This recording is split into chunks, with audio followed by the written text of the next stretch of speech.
Hello, everyone. We are here today with Anju Gupta, Vice President, Artificial Intelligence at Northwestern Mutual.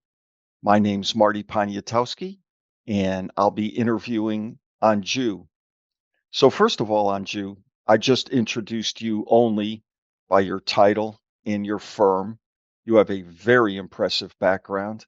Please spend a couple minutes telling the viewers about your background, your team, your firm, what kind of activities you're involved in, please.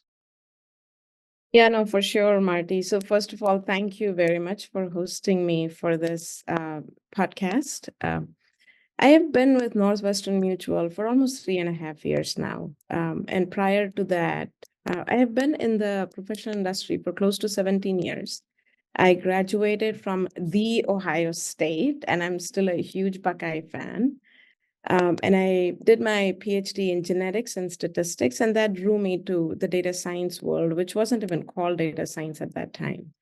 And I was with Monsanto for a number of years where we did tons of AI algorithms, machine learning algorithms very early on, and then built the AI Center of Excellence in my later years. And that's when it was around 2012 when the whole AI world got swept away by the deep learning algorithm and the work that Jeff Hinton and his team was doing. So post that, I was with Enterprise Holdings, I was the CDAO there, led their data and analytics division, and then now I'm with Northwestern Mutual. And when you think about Northwestern Mutual, it is a 167-year-old company. Our goal and our mission is to exist Americans from free from financial anxiety. We are not a publicly traded company. Our nearly 5 million policy owners are our shareholders, and that means a lot for us. Every dollar of profit that we generate for their benefit, it's ultimately to make them financially secure. We are a very purpose-driven company, and that sits within our strategy. If you walk the halls of our downtown campus, you'll know what I mean. Our business strategy is setting on top of creating differentiation for all of our clients, and it fuels our long-term growth and relevance, which is critical for us. A big part of our go-to-market strategy is how we strive towards providing superior performance and financial outcomes for all of our clients. And the differentiation that Northwestern Mutual brings to the table is a comprehensive plan for our clients. When I say comprehensive, I really mean a combination of insurance, investment, and annuities. Those are the three base products that we sell. And we definitely know that they can work together to drive higher income and better outcomes for our clients. So we have our financial representatives that are distributed across the company, and they work hand in hand with our clients to really drive their financial outcome and build their financial plan. So with that, I'll hand it over to you, Marty. That was great information on your impressive background. I think a lot of people now have a much better grasp of Northwestern Mutual and your goals and so on. So thank you for that, Anju. That was just a great overview. And we So do have an office in New York as well, a fairly large office in New York. well, everybody has an office here. People are always saying to me, Marty, you have to come and see me. I'm like, well, I work in the crossroads of the world. Sooner or later, you will be here. Yep.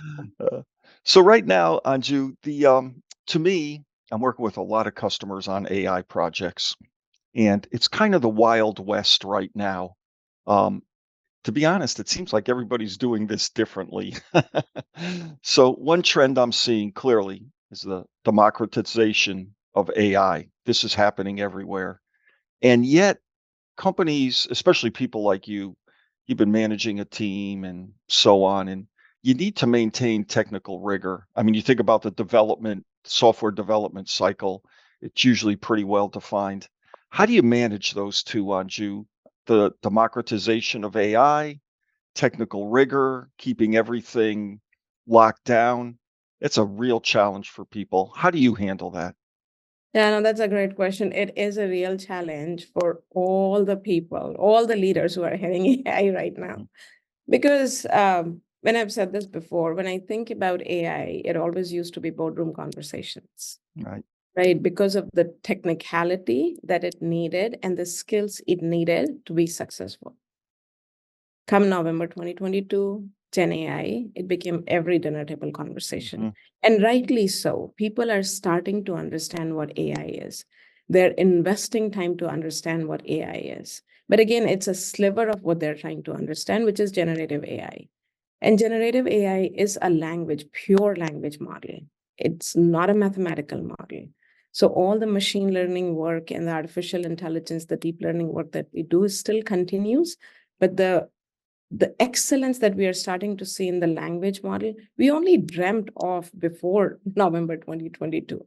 The democratization of AI is happening, right? What we need to do as all the leaders who are heading AI is make sure people understand the messages that's coming out of that, right? We need to train people to understand what democratization of AI means, which is again, we are at Northwestern Mutual, we are hosting multiple sessions.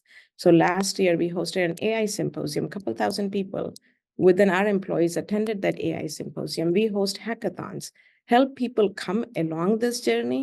Now I'm working very closely with our HR partners, human resources partners, in ensuring that we are providing a training across the company for AI and generative AI. We recently launched, almost just a month ago, we launched a workday training for everybody in partnership with human resources. This is the new AI is absolutely a team sport. You need all your partners to come along with you.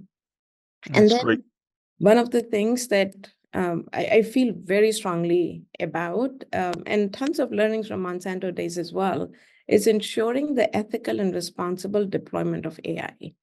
So what we do is we put together a Gen AI user policy that we have launched to all the employees, and it's a workday training for them. It's a ethical and responsible use of training for them. Any Gen AI product that we launch, the users have to take a Gen AI training, and especially the responsible and ethical use of training, so that we know as a user, because again we talk about the democratization, but as the user they know that it's not picture perfect, it can go wrong, right? It will hallucinate. So at the end of the day, we as humans are the ones that are going to make that decision whether we accept that answer or not. So those are some of the things that we have baked in as we have launched these Gen AI products. But again, bringing people along is one of the greatest thing that we have to do these days, so that everybody understands what it can and what it cannot do.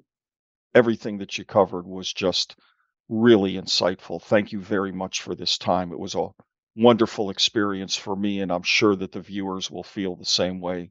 Thank you very much. Thank you, Marty. It was my pleasure to sit down and talk to you. I thoroughly enjoyed as well. And you're a great moderator, by the way. Thank you. Thank you.